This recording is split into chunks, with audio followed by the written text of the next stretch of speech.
I have only been driving for a year. I've never had to replace a broken part on my car. I've never had my car break down. I've only ever had to change my wiper fluid and fill my car up with gas. I mean, tonight was like any other night. I was doing my regular routine of going to the gym, stopping at a gas station to grab a protein shake, and heading home to play video games. I take this dark, rural road to get home from the gym. Aside from one intersection with a flashing red light and the odd house, the road is bleak and empty.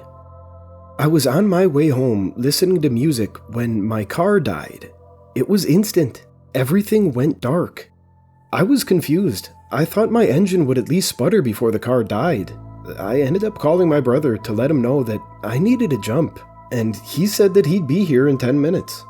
I decided, out of fear of wild animals, that I would lock myself in my car and distract myself with my phone until my brother arrived. Looking out at the darkness that surrounded me, it was creepy. It was like being in a tub of black paint, not a speck of light in sight. Not long after I started watching a video on my phone, I heard a light tapping coming from my roof. Now, I thought it could be some sort of tree branch tapping my car, as I was right beside the entrance to a forest with overhanging trees, but that's when I realized the tapping was more methodical.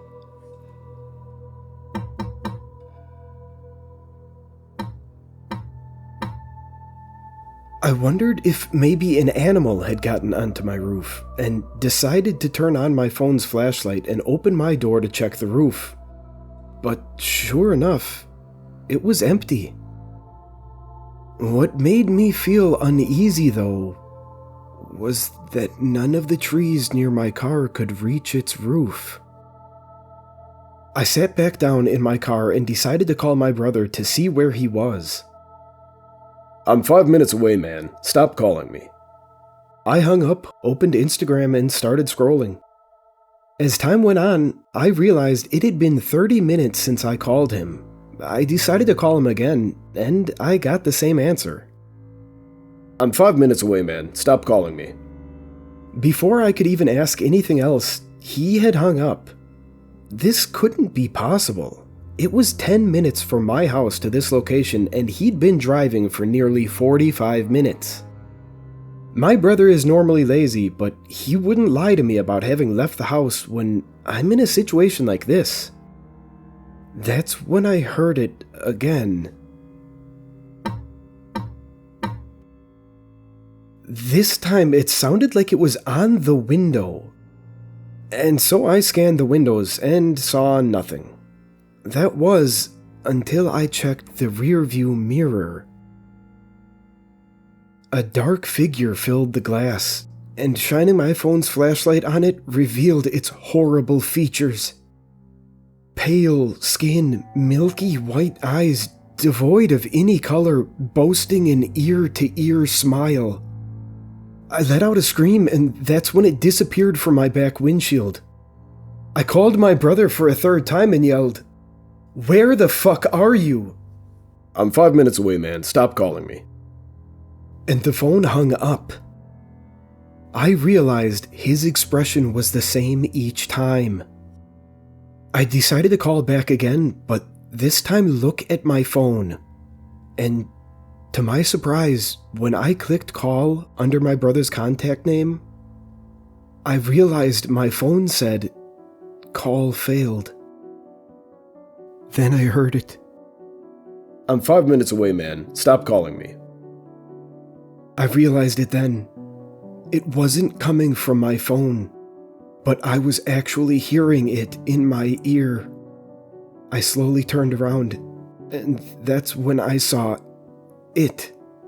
This thing behind me, staring in my eyes with a blood-curdling smile. He then repeated in my brother's voice, I'm here. I gripped the door handle and shoved it open, falling into the road. It was just then that the darkness disappeared and was overtaken by light. I looked towards the light source and saw my brother's car pulling up behind mine. I could hear my heart beating in my ears as my vision came in and out, a vignette surrounding what I could see. What the fuck are you doing? He said, getting out of his car laughing. What? I screamed, looking into my back seat. It was empty. What's wrong? My brother asked, more serious now. There was someone in my back seat, I said, panicking. My brother retreated to his car and grabbed his gun from his glove box.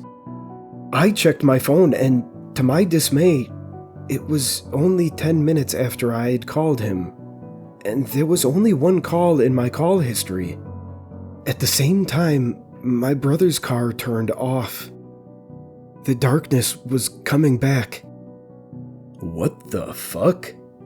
I heard him say. He turned his phone's flashlight on my back windshield. A smiling face drawn crudely in a thick red substance I could only assume was blood, and small writing underneath it reading, "Behind you." My brother turned around slowly, his eyes wide open. His flashlight left my car, slowly panning towards his. There was nothing there. My brother opened his eyes in amazement, gazing into the empty road with a look of surprise. "Dude, let's get the fuck out of here!" I screamed, motioning to his car. He snapped out of his trance-like state and quickly made his way back to his car. He turned the keys, and to my relief, his car turned on, and finally, I felt safe. He locked the doors, and we sat there for a few minutes evaluating what to do. We decided we would go home, then return for my car the next day. My brother peeled out and drove home faster than we should have, but slower than we would have liked. We walked into the house and locked all of the doors. I dialed 911 and sat on the phone with the police. Although there was a chance they wouldn't believe me, I thought it would be best if I told somebody. 2 officers came to investigate and question us, filed a report, did a search around the property, and left. The following weeks were mainly sleepless. I decided not to go back for my car as I didn't want to leave the house. I had my sanity in mind, and not leaving my house was better than risking someone keying my shitbox 97 Civic. I installed security cameras around the outside and inside of the house, got new locks for the doors, and obsessed over my personal security. I would sit in my room for hours watching those cameras, forgetting to eat. Then my brother came to me and told me he needed to go on a vacation to find himself. He said he would be back in a few weeks. I begged and pleaded for him to not go, but it was no use. He packed his stuff into a backpack and left. I invited a friend to come stay with me for a while my brother was gone. He helped me, and finally, I was able to get some sleep. I just couldn't shake that face out of my mind, and I couldn't shake the feeling that someone was watching me. I was finally feeling better since my brother had left and told my friend that he didn't have to stay with me anymore. My friend left, and the next few days were better. I was able to leave the house, go for walks, that kind of stuff. One night, I was watching a hockey game on TV. I heard footsteps approaching the front door, followed by a scratching. I grabbed a pocket knife I had on the table and stood up. I was tense, but comfortable, and knew if someone was trying to get in, I was ready. The door swung open hard. My brother stood there smiling. "Holy shit, man, you scared the fuck out of me," I said, letting out a sigh of relief. "Hey buddy, how are you? Oh god, put the knife down," he said, still smiling. Something was off. That smile, it was too wide for a human. I rubbed my eyes, and the smile seemed to be normal again. I was probably suffering from some sort of PTSD from what happened a few weeks ago, I thought. My brother locked himself in his room the entire day. Weird behavior, but he wanted to rest, I thought. Throughout the day, the silence was broken with occasional screeches and bangs from my brother's room. That night, I was in my room, 4 screens monitoring the cameras. My anxiety was back, and with that, I knew the next week would be sleepless. I was in my room writing down my experiences when my LED strip around my desk went dark. The power was out. I had a power supply unit hooked up to my setup, which gave me around 2 hours of power. I decided at staying at my desk until the battery died, and hopefully I would be asleep by then. I had just started to nod off when I saw some movement in the living room. I looked closer and saw a figure standing, peeking its head around the wall leading to the bedrooms. It was dark, and I could make out features, but nothing concrete. I leaned in to get a better look, and that's when it approached the camera. It revealed itself. Smiling again, with its wide smile, eyes milky white like I remembered. It raised a long, skinny white arm with long fingers, each decorated with a thick, crusty fingernail. It let out a little wave before tilting its head and forming its fingers into a pointing motion.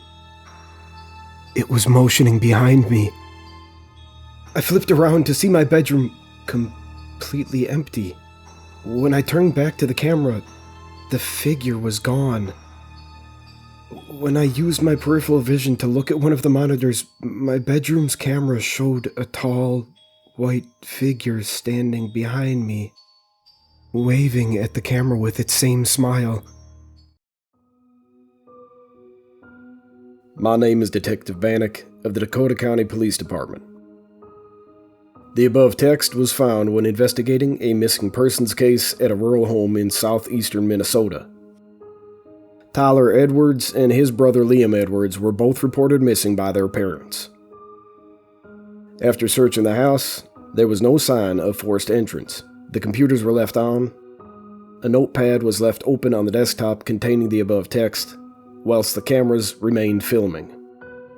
After reading the notes and watching the cameras, we cannot confirm a figure in the house. The power of the house went down between 2:37 a.m. and 3:12 a.m., and during this time, the camera footage was frozen. The brothers left without taking any of their belongings. Tyler's car was found with a destroyed battery on a rural road south of his home. Tyler's room was filled with tons of security equipment, weapons, and multiple locks on his door. Liam's room was completely empty. Repeatedly drawn on the walls was a depiction of a smiling face, with the mouth being too big for the face.